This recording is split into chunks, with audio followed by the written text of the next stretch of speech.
All right, welcome back. And, I have this enviable task of, after a very serious morning conversation with, talking about boardroom level kind of seriousness involved.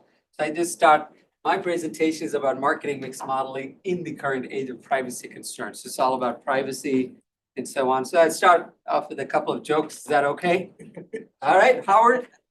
All right, okay. So here's some questions. What does the new Chips Ahoy marketing director do on her first day at work? Ham Forbes, who works for Mondelez, he's probably doing this, right? What do you think? Enable cookies. Talk about privacy, huh? All right, are you ready for one more, Lawrence? We can handle it. Got it. What is a social media marketer's favorite snack? Satya, you can do this. Cookies? I think you're on the right track, though. Instagram crackers. Audrey, is that okay? That'll do, yep. Here's one more. Why am I unable to lose weight after visiting several fitness websites? Frank? Because I keep accepting their cookies. Right? Well, now I gotta get to the serious part of the presentation, right? My grace period is over now. Okay, so let's get started. All right, to just keep things in perspective, marketing academics, we've been working on marketing mix modeling forever, but how have things changed, right? Of late, privacy regulation like GDPR, everybody knows that's General Data Protection Regulation forwarded by Europe, started in 2017, I believe May 25th. And CCPA is the California Consumer Protection Act, many of you are familiar, started being in effect from 1st of January 2020. They are reshaping marketing analytics in a big way, right? Why? Third-party cookies are being phased out, limiting digital attribution, right? Google especially is behind this. And it is becoming hard. So just so that we all understand what we mean by third party, we'll also start with the first party. So first party data refers to the data that firms collect from their own platforms, websites, mobile apps, right? The second party data, we refer to a firm partnering with another firm and exchanging data. So typically a manufacturer and retailer, let's say Procter & Gamble and Walmart, right? So that would be an example of second party data. Third party data, we refer to data vendor collects, the data and makes it available and sells it to interested parties, right? And this is the third party cookies that's making things harder for marketing mix modeling, right? In the morning, Joanne talked about all the initiatives of MASB. We were talking about making marketing more accountable, measurable, quantifiable, and also attributable, right, to the actions. And that is becoming, that was, the 2010s onwards when we started getting all this digital data, we were all excited. But now in this privacy first environment, how does marketing mix look like, right? So the demise of third-party cookies is starting with Google Chrome phasing out its through this privacy sandbox initiative, right?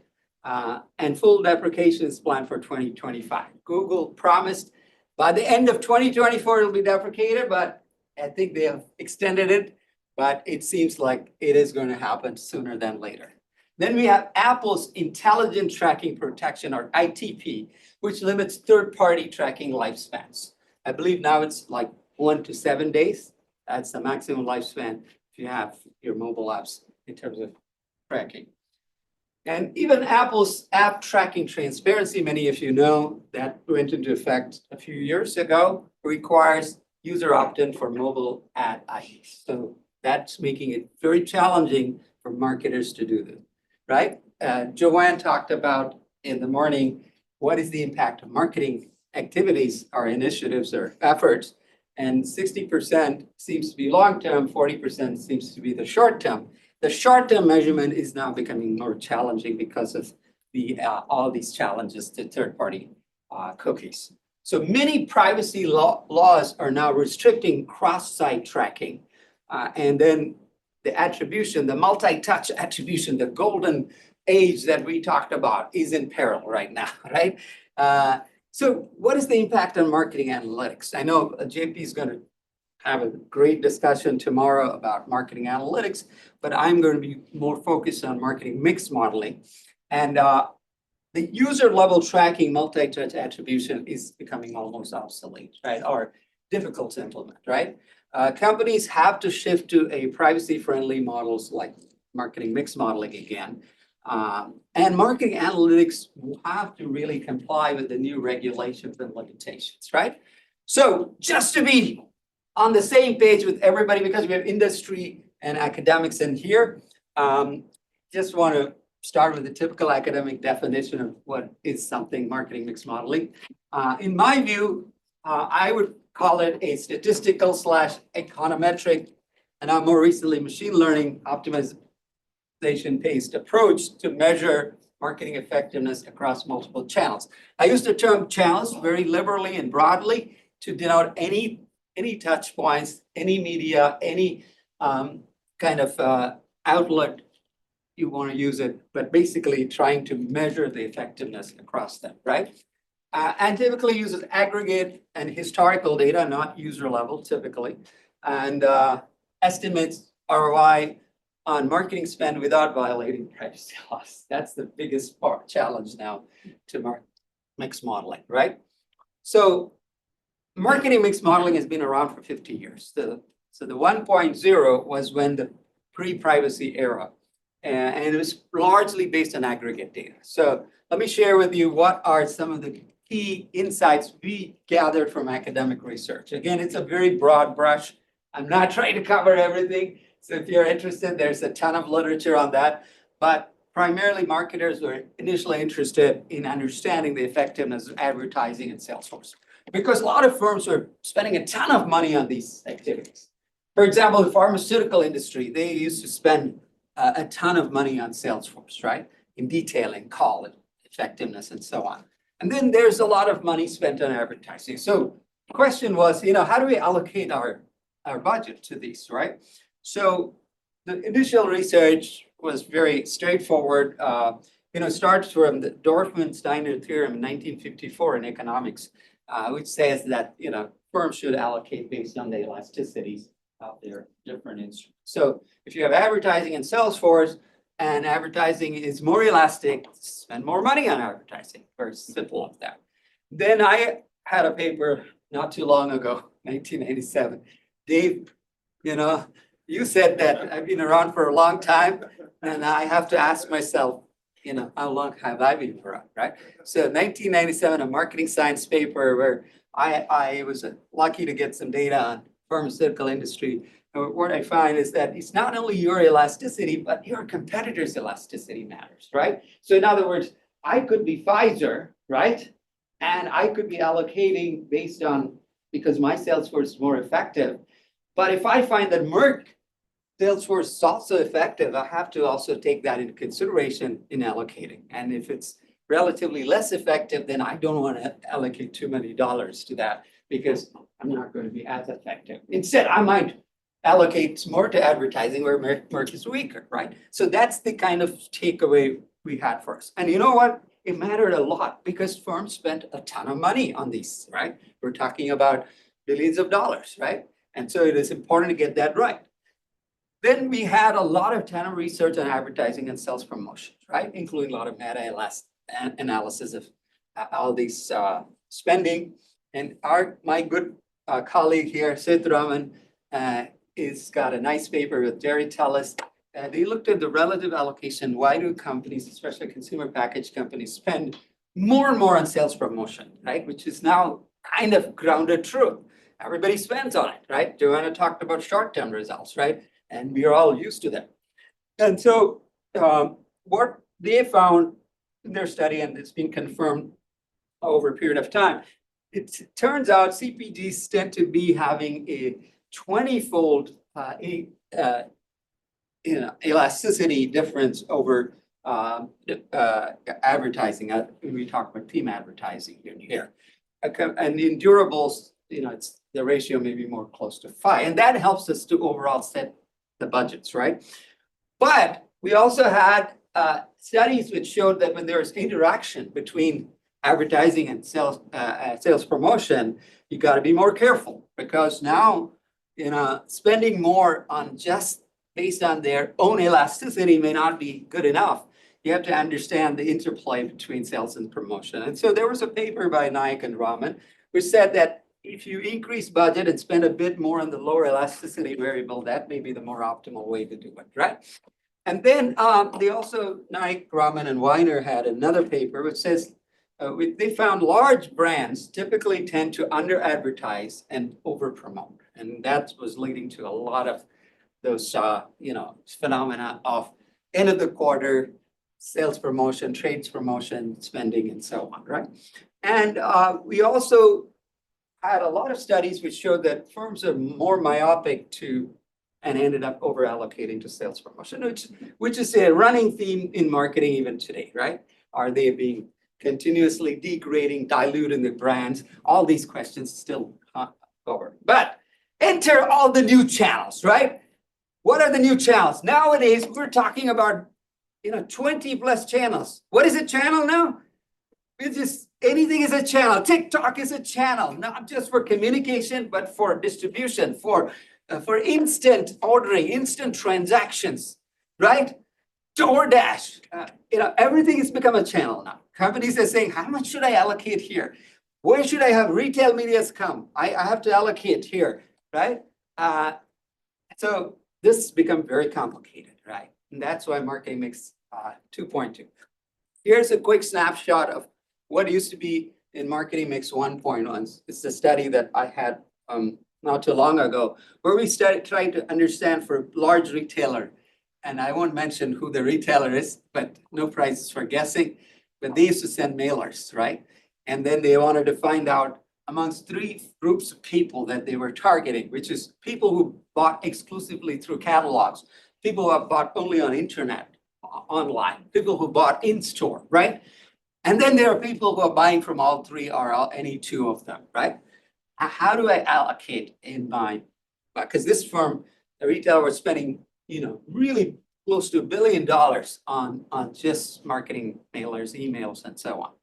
And so we did some analysis and found out that, the optimal mailers for the catalog group is close to 6, maybe web 6, and store maybe over 7, but what happens to this group that buys from all the channels, right? Then we weren't even reaching the optimal. So we were basically on the upward curve, right?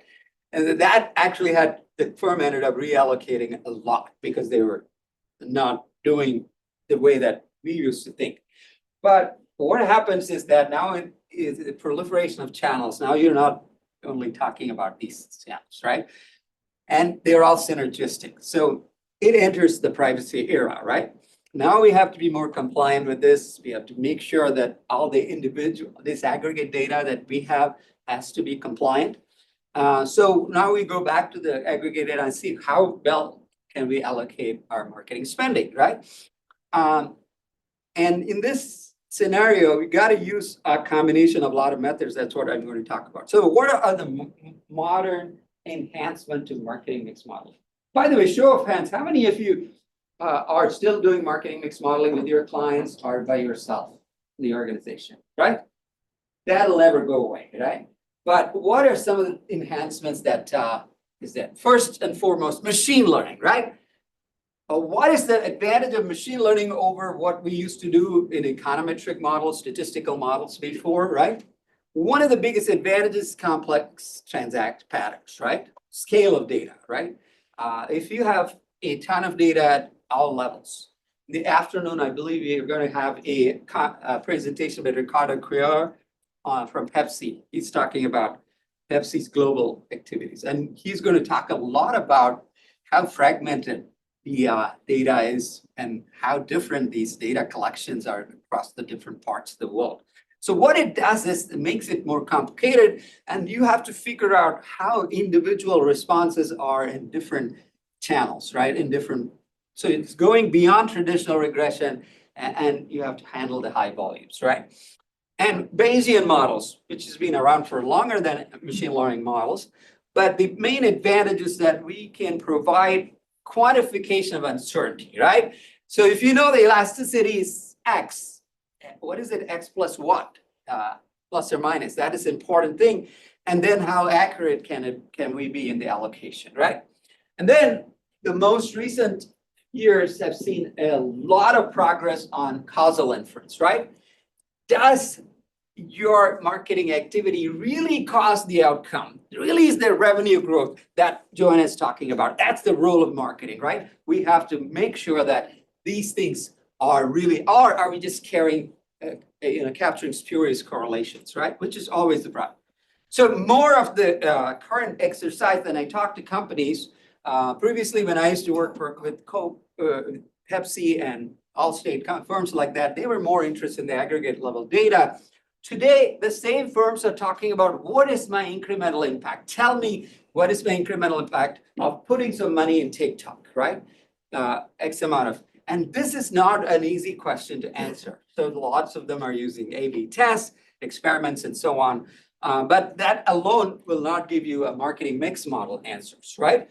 So to the point that Dave made earlier on, marketing has been confused with marketing communications typically. So everybody's talking about spending in different vehicles and so on. But when we talk about marketing mix modeling, guess what? We got to talk about what is the impact of pricing? What is the impact of promotion, distribution, all of these things, right? How do you, filter out all these effectiveness, right? And that is what is becoming the challenge of that. So how has machine learning helped? So machine learning enables high dimensional modeling. So we have lots of variables, multiple channels that you have to spend on, and also capture pricing impact, distributional impact, the complex interaction. That's when machine learning helps. Nowadays with algorithms such as XGBoost, random forest, they've been around for a long time in data mining, but with the scalability and volume and the real-time nature of some of the marketing data, you got more predictive power. So marketers have started using that simply for more prediction purposes, if not for optimization of the variables. But it also allows modeling of both structured and unstructured data. So now firms can use data from, let's say, reviews, data from social media chatter, all of these things. And can we incorporate that in terms of their impact on that so that we do not over-attribute effectiveness of certain marketing variables, right? And that is actually a potential that machine learning has brought in here. So now whether it's, go ahead, JP.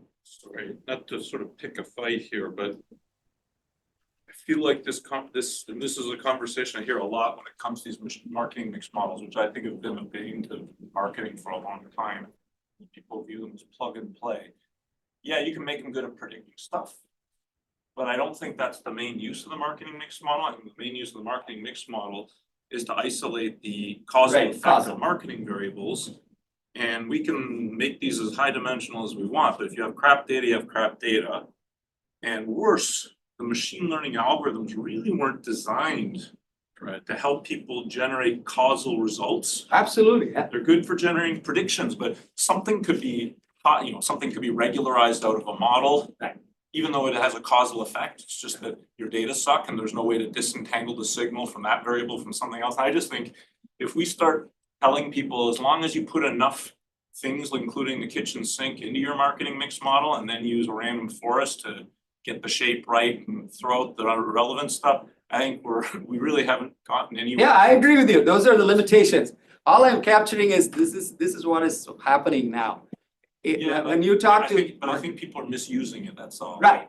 And I'm going to talk about the limitations. Exactly. These are some of the things that I'm going to talk about. So I'm just describing what is happening in the companies and what is going on. The transformer models and the LLMs now are presenting the latest frontier in the scalable real-time prediction. As JP rightly says, there is an addiction to prediction now, right? So in other words, lots of companies are very comfortable predicting, especially if they can say that, okay, I think there's a correlation here.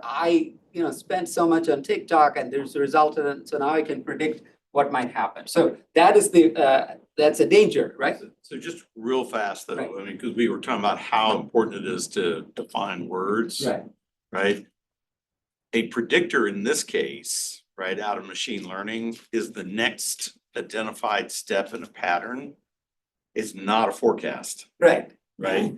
And it's definitely not a causal forecast. There's no causation here, And- yeah. Yeah, and so I think we, for people who use the word predictive, let's say more normally. Right. Right?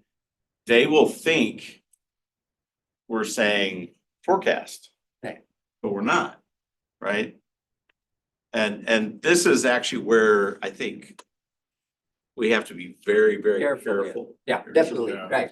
I would want to add to what Mark is saying also, because I'm running into the same thing in using marketing mix findings Right, in creating pro formas. And that's a very, very dangerous thing to do because right, yeah, you're going and saying that, oh, if I change my mix this way, it will result in this financial outcome. That's not a guarantee. yeah, it's results. full of flawed assumptions, we know that. But what I'm trying to say is Yeah. that, this is almost, it's like it's a train, that has left the station. And it's been running in a lot of Well, companies. and MTA was too, but it's Right. a crashed train. Right. Well, some companies will take some time to understand.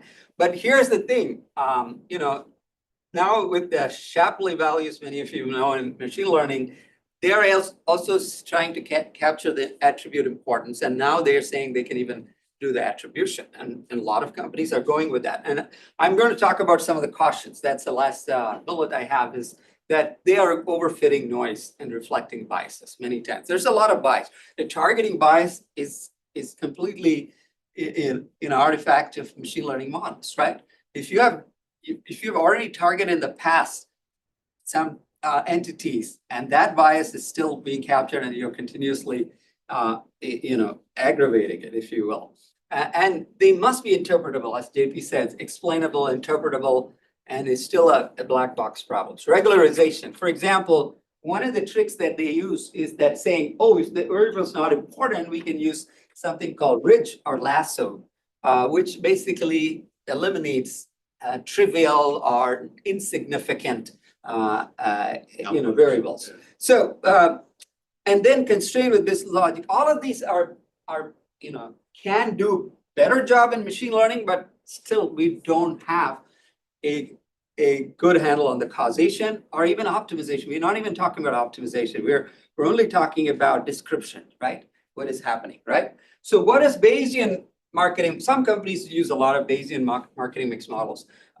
The advantage of Bayesian is captures prior knowledge. So if you have been a manager in P&G for 20 years and brand elasticity for Tide is between this and this range, that is a valuable knowledge that needs to be captured. And many times your data may be, having noisiness and so on. And that would be a good starting point. But it also provides credible intervals instead of single point estimates. And it has been, you also know that those of you who work with Facebook and or Meta and Google, they have used it in their Robin, which is their version of the marketing mix model they sell to their clients. And Google started with lightweight marketing mix model. And now they have upgraded it to Meridian, which also has a little bit more upgrade on that. So these models move from one-off static models to always-on models. So it's, in other words, Bayesian is continuously being updated. Cloud computing. One of the challenges is that when the data size really becomes big, Bayesian becomes slower. And so there is always that challenge. So as I said, Meridian is an enhanced lightweight version of lightweight marketing mix models of Google's. What they put in is time varying coefficients so that it is more flexible. And then they also do some model calibration through lift testing. So that actually improves whatever that they had before. But the real thing that we are looking for is causal inference in marketing mix models, right? So marketing models 2.0 is moving away from correlation to causation, and it's a challenging aspect. It's not very easy, right? As I said, incremental impact of marketing spend. How can you quantify the return on extra dollars spent in a channel, right? So many of the companies have gone on to geo experiments. Geo experiments is, test and control groups in different parts, and then, triangulating, isolating the impact. And then a lot of A/B tests, which is basically very easily doable, especially in the digital space, are very quickly doable. And then leading firms are trying to integrate both experiment data into the current marketing model to improve accuracy. And it's not very easy. So why is it not easy? The challenges, right? Data sparsity. There's a lot of data sparsity in a lot of firms. So I'm currently working with a omni-channel retailer, right? And they started opening stores and so on, and now they have data from stores, but they have lots of holes in their data. They've been around for a few years, but they collect some data, they don't have some data, some of them, make it unreliable to do it over. High dimensionality, which we talked about, several variables all at once. They spend on everything and anything, right? Mean more complexity. Media saturation effects, right? One of the classical academic contributions initially in marketing mix modeling was capturing the diminishing effects of, let's say, advertising, right? They had aggregate data, and then we built some models to capture the diminishing effects. But now with proliferation of media, there's so many such saturation happening. And it's very hard to know what exactly is the diminishing effect of a channel, right? And integration with other measurement frameworks, right? Most of the companies that I talk to, they're in silos. There's one entity, I don't know, I'm sure your experience is probably similar, is entrusted with multi-touch attribution. Another entity is doing marketing mix modeling at an aggregate level. Another is actually basically doing some prediction models as to your things. And all of them are using all kinds of things, right? So it is integrating with other frameworks. So here's where the privacy, lots of times companies think that, okay, I will have individual data, first party data about my customers, and then I'll get data and I will know the incremental impact. And guess what? It is always in isolation, and that doesn't happen in reality. In reality, they are making decisions on 10 variables all at the same time. So in other words, just by saying that I'm going to use my first party data is not going to cut it most of the time, right? So the privacy preserving technologies now started, companies have started warming up to using synthetic data, right? How many of you here are working on synthetic data here? Okay, Mark is using, right? I don't know, I'd love to hear your experience on that. The purpose or promise is that we have artificial yet statistically accurate data, right? There's another methodology, which is the federated learning, which the idea here is that because privacy is so important, not everybody should know everything. And so we will, companies like Google are promoting this, which is right, train models without centralizing sensitive data. So in other words, different parties work on different models. They don't know exactly which customers they are working on in lots of details about not just the customer cookies or tracking and footprints, but even very broad elements also they may not know, right? And then a third methodology is what the companies call data clean rooms, right? So clean rooms are supposed to be secure environments for different firms for multi-source data. That allows you to get more handle on what is really happening, right? And let's go over each one of them. When we think about synthetic data, right?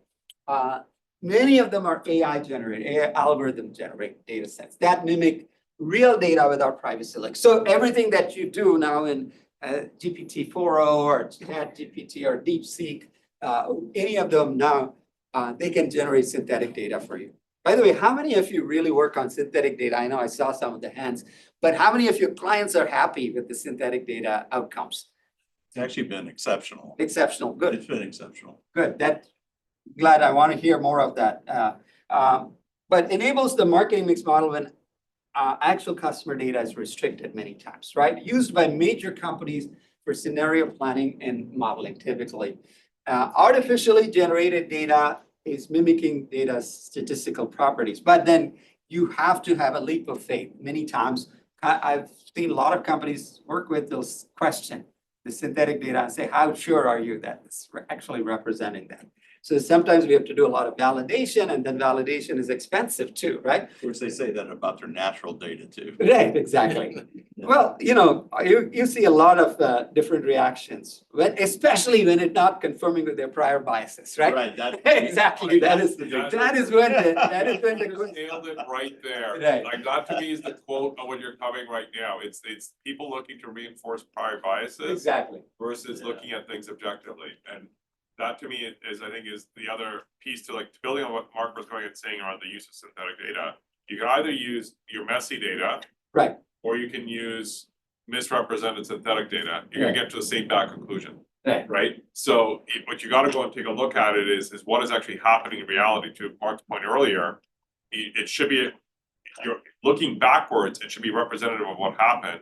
So you can go and trust how accurate it is gonna be on a go forward basis. And I think this is what's missing in a lot of MMM models, is that they can't backfill.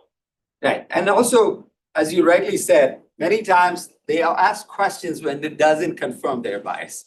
And somehow they'll say something is wrong with this and so on. But if confirms, as you said, nobody even wants to ask questions about whether the synthetic data is actually representative or not. Anyway, but that's a different story. Yeah, but I wonder, one of the main uses of synthetic data is with competitive information, as you pointed out earlier on, that, hey, we have a lot of our own information, but we don't have the same granularity of the competitors. Right. We'll use our own data to kind of model the consumer side, put in variables from the other entity and model out a response.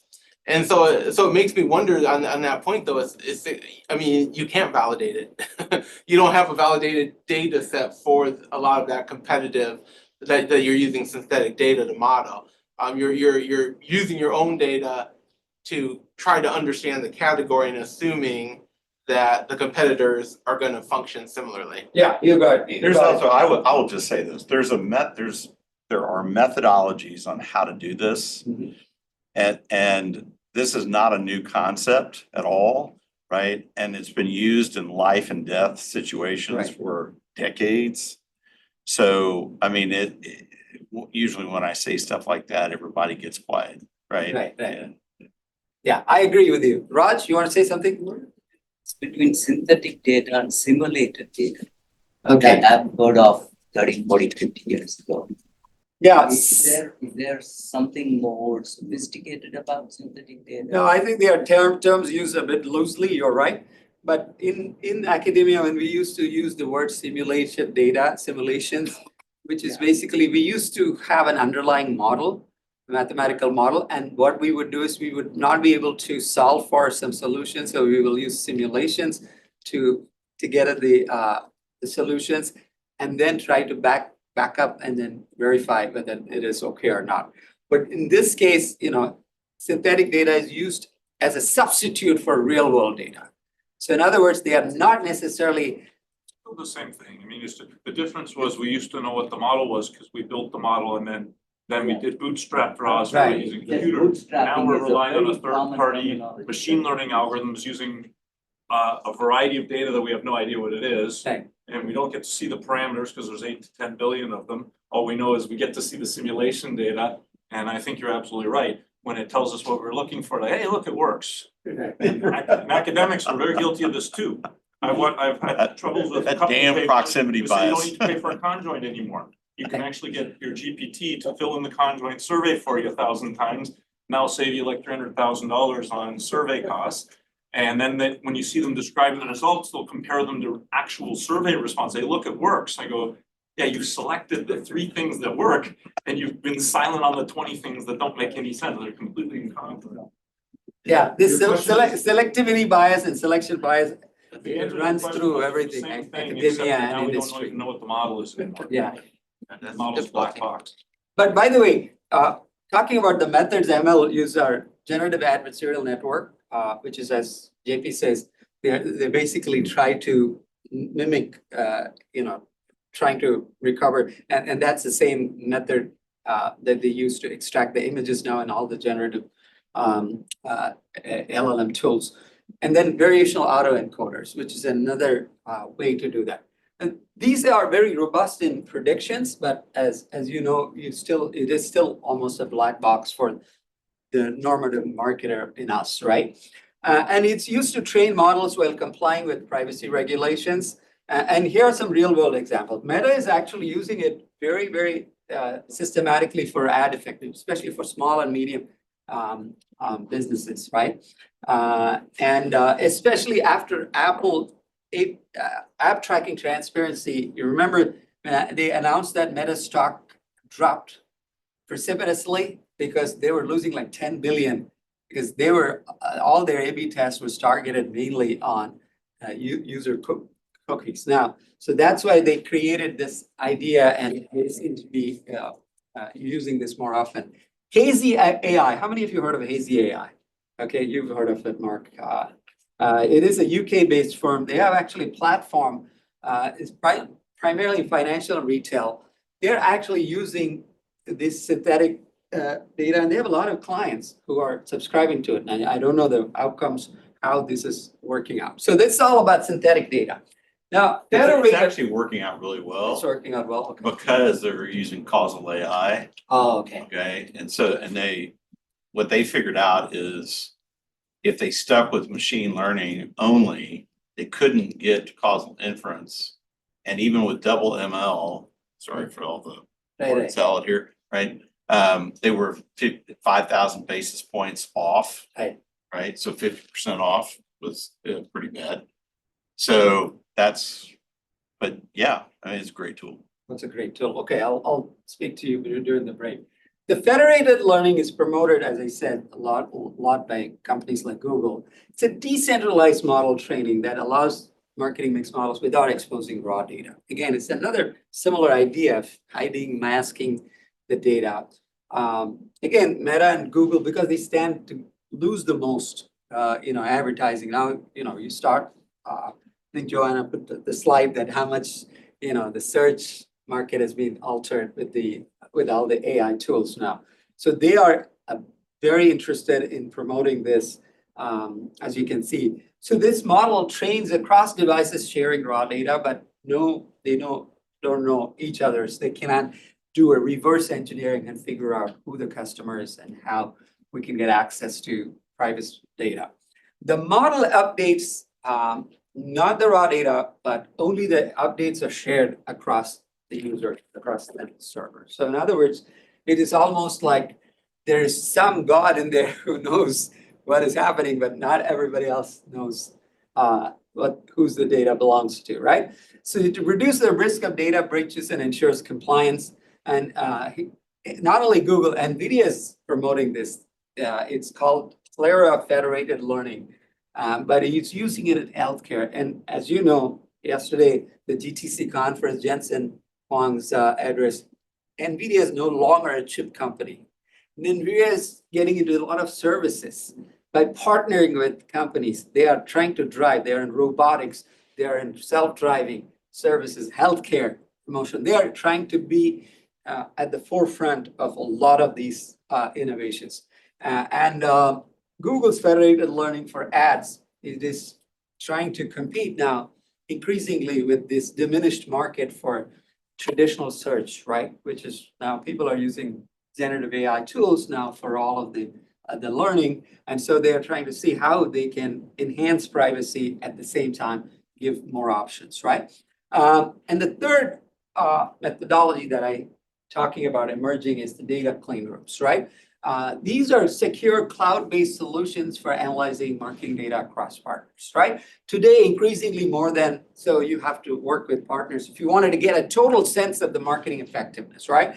You have a retailer, you have a manufacturer, you have a distributor, you have so many people affecting the final outcome. So this is a secure way of, and Amazon, Google, and Facebook are promoting this in the age of privacy first. Amazon is in a very curious place, right? He started as an e-tailer or retailer online, but now it's into everything. They have the cloud service, they have retail media right now, they have an online exchange marketplace, right?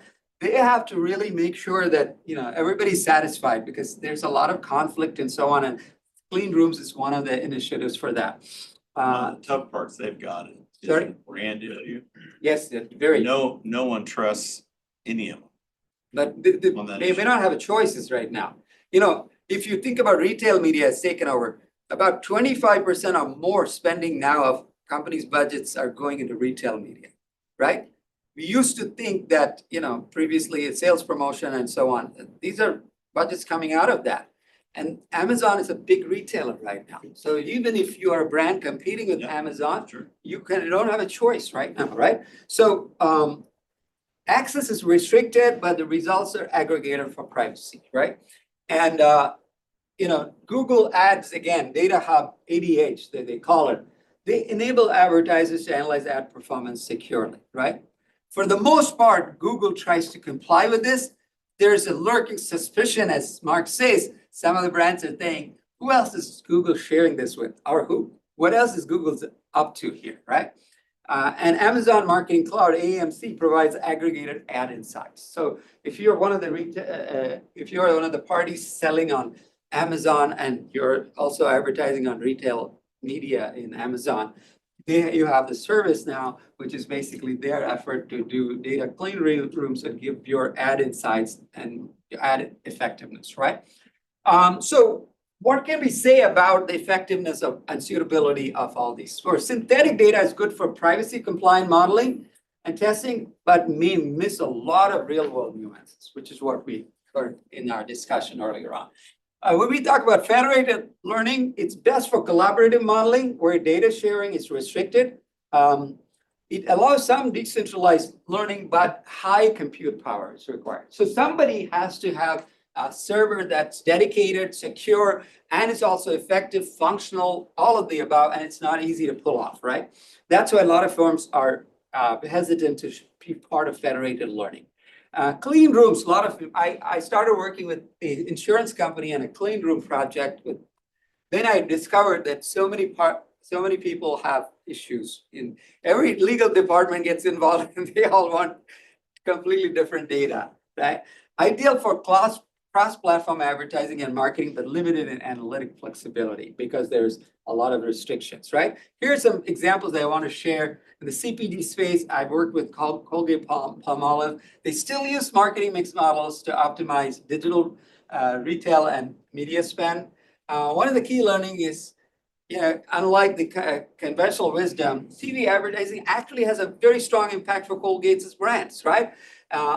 Than digital alone. There was a flight of dollars that went into digital, and then everybody was, claiming victory. Digital is replacing, traditional, but not so soon, right? And that's one of the key learning, right?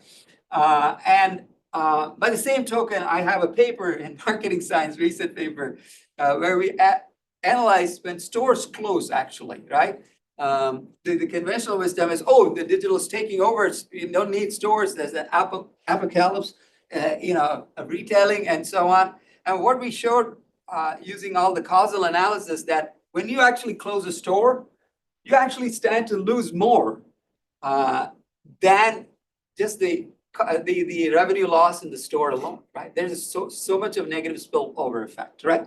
So the point is that I think that's why we need to understand the mix modeling in totality, right? In Colgate's case, marketing mix modeling identified optimal budget allocations and leading to a better ROI, right? And in tech and digital, how many of you use HelloFresh? Probably some of you for your meal choices. Some of you not. HelloFresh is, again, digitally native firm, online first. Initially, they were trying to balance digital and offline marketing budgets. And they weren't quite sure what's the role of like a podcast and direct mail. And this allowed them to understand long-term customer retention benefits. So the budget they are shifting dynamically based on marketing mix insights. Now, here's an example of financial services, Nationwide Insurance.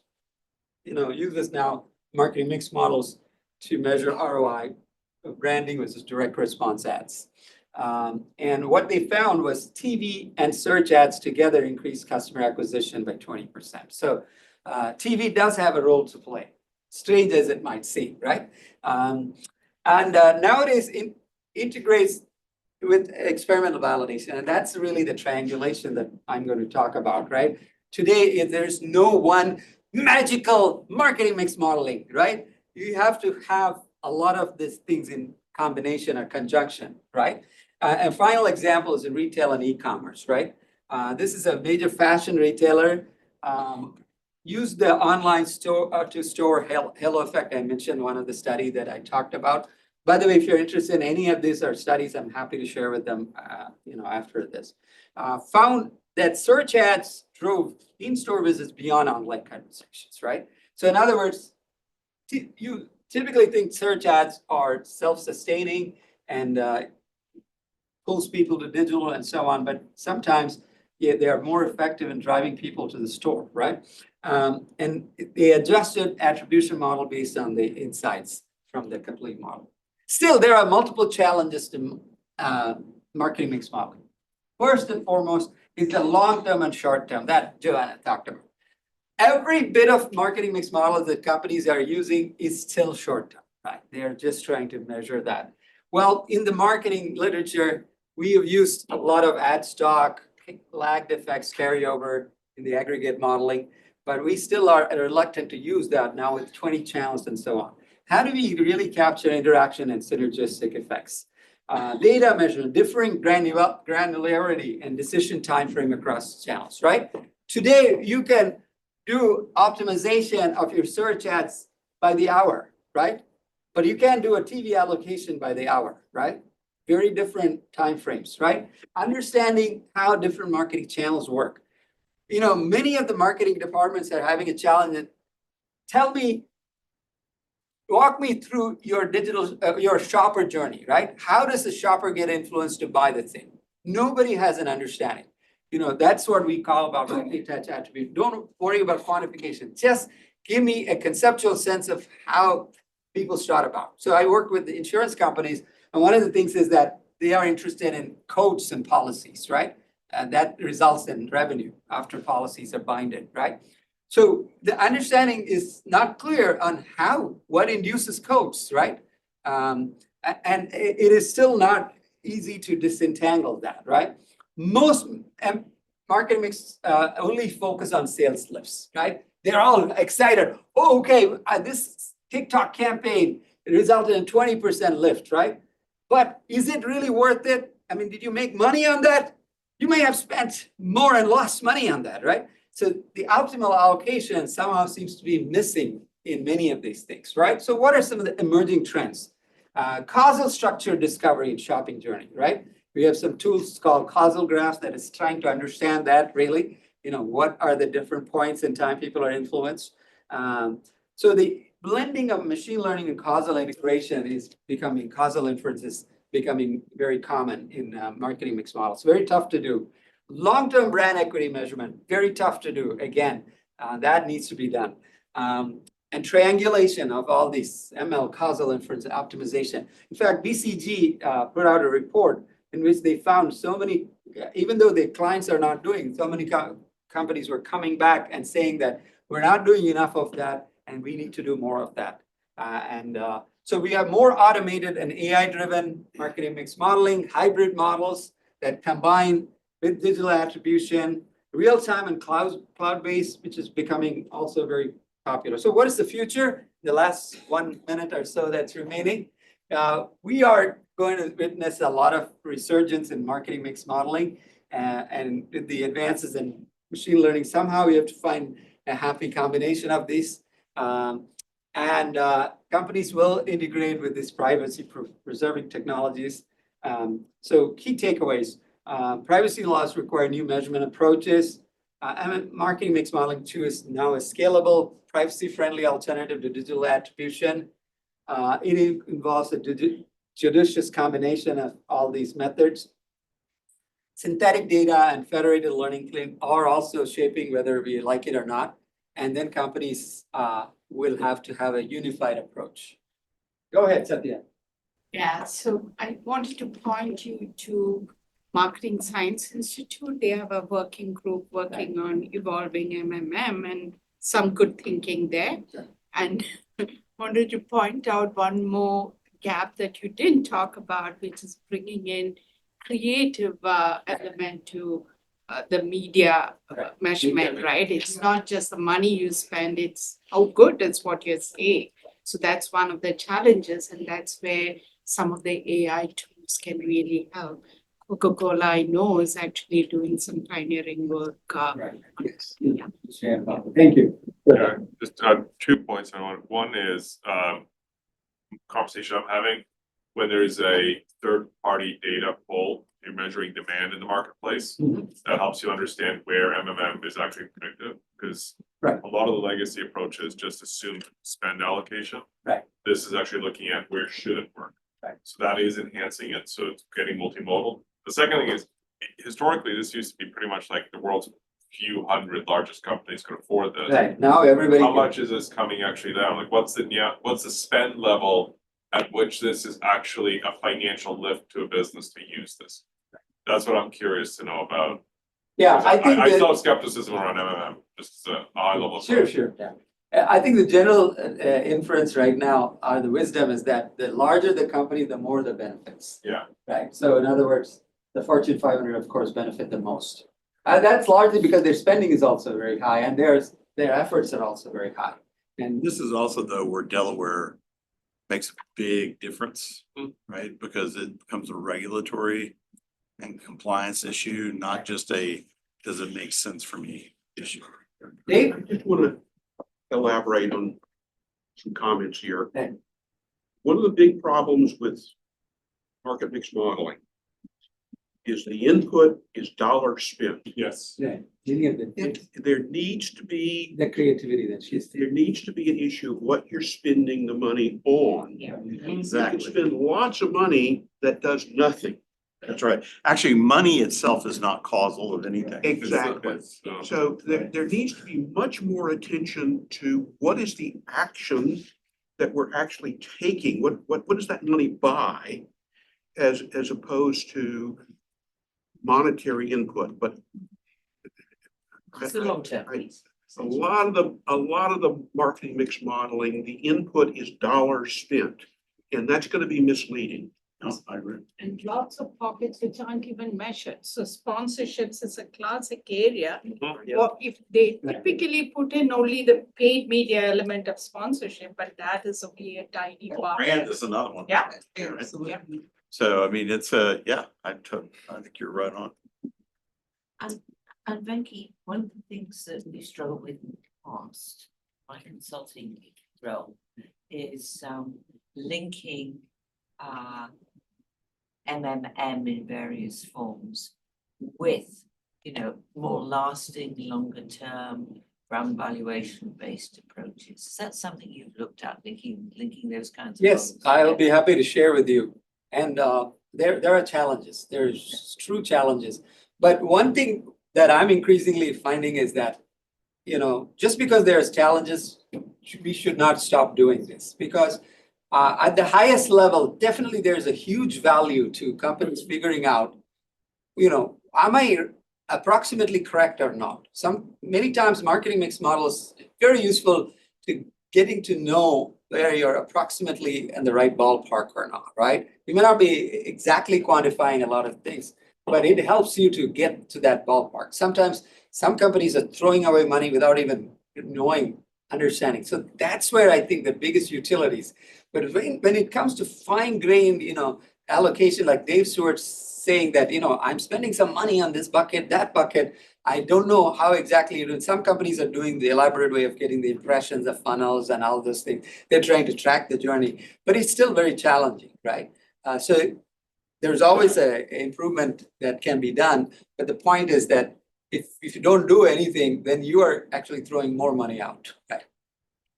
Any others? Yes. Jerry? So, as I think about the session here, data, technology, processes, what about the training of people to make sense of this? Just even marketing mix alone, right? So we've added synthetic data, we've added clean rooms, we've added AI. Who is gonna make sense of all this output? How do you stay, on the leading edge and make sense of That all is these where new all the data action sources is. come in, the technology, just with some basic modeling in Microsoft Copilot, right? I have a defined business question I'm answering. I have a single source of truth, right? And just getting at that data, the machines are kind of dumb, right? So how do you take what the machines are giving you and really translate that into something that's meaning for the business? That's kind of one of my bigger concerns, with media mix modeling is who's gonna make sense of this? Yeah, it's a real issue because you can do the math perfectly. Yeah, Not that that ever happens. Right. But you could do it perfectly, and if the audience, the layperson audience, the business team can't look at the screens and immediately understand what decision they should make, right? It defeats the whole thing. It basically, the whole thing never happened, right? Because if you're not helping people make better and better and better decisions so that they trigger the law of compounding in their business, the whole thing is for naught, right? And so the battle here in all this is not really over the math. I mean, it is for some people, right? But it's about how do you operationalize the math for the business person who doesn't know, doesn't really want to know, okay, but wants to be able to have the confidence to make a better decision. we're seeing that already, and I think that that's something as a discipline we need to think about is, right, how do we train the analysts that are actually pulling it out, and then how we can operationalize it, because AI is just gonna speed all this up. All of this stuff is just gonna keep coming faster and faster at us. Right, But your level of trust is not increasing with the increased velocity and Agreed. volume of that data. So I would argue that the really critical piece of this, and we got to some of the other discussion, is having data viz tools that allow the audience to come together, and you use that data viz as an opportunity to get through, how do you think the world is really working? Because everybody goes in with an ingoing, finance is coming in with a bias, sales is coming in with the bias, marketing is coming in with a totally different bias. And you put those three parties in the room and you put the data viz, it's like, okay, Mark, what do you think is happening? Well, well, let's take a look at that. Let's see where those relationships are. And guess what? They may or may not be there. Okay, Nick, what do you think is happening? And literally, you can start to create a level of credibility by using those data viz tools to break down the barriers around the shackles around which we view the world, and that's our own experience base.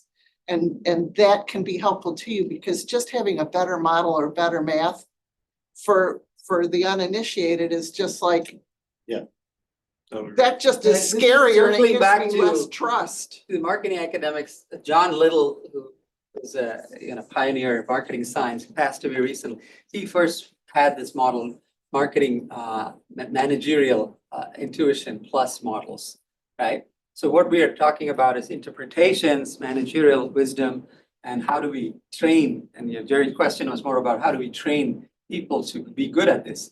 And it's going to be a challenge in the next, because we're talking about Gen Zs and Gen Alphas, and as of this year, Gen Betas, whether you like it or not, and they will be all, using AI tools just like we are using calculators. And so they will not be in a position to be able to even look at it and then say, does this make sense or not? Is it interpretable or not? In fact, many of the advanced, I talked about Shapley values, and that's called explainable AI. So AI is, machine learning is moving towards trying to do the explanation. How dumb can we get? Machine learning is trying to explain to the user that this is how we arrived at this, and this is why it is. That's why you see the reasoning model nowadays in all the Gen AI tools that you use, they have a reasoning behind how they come up with this, right? Especially you're supposed to be able to, but how do we really even judge this? So if you have to train human beings into being able to be judges of that, right? That's going to be a big challenge, 20 years from now, 15 years. I don't know how this, that is going at its warp speed, you know. It's here. Yeah, exactly. Yeah, state of life. Today of growth, causation.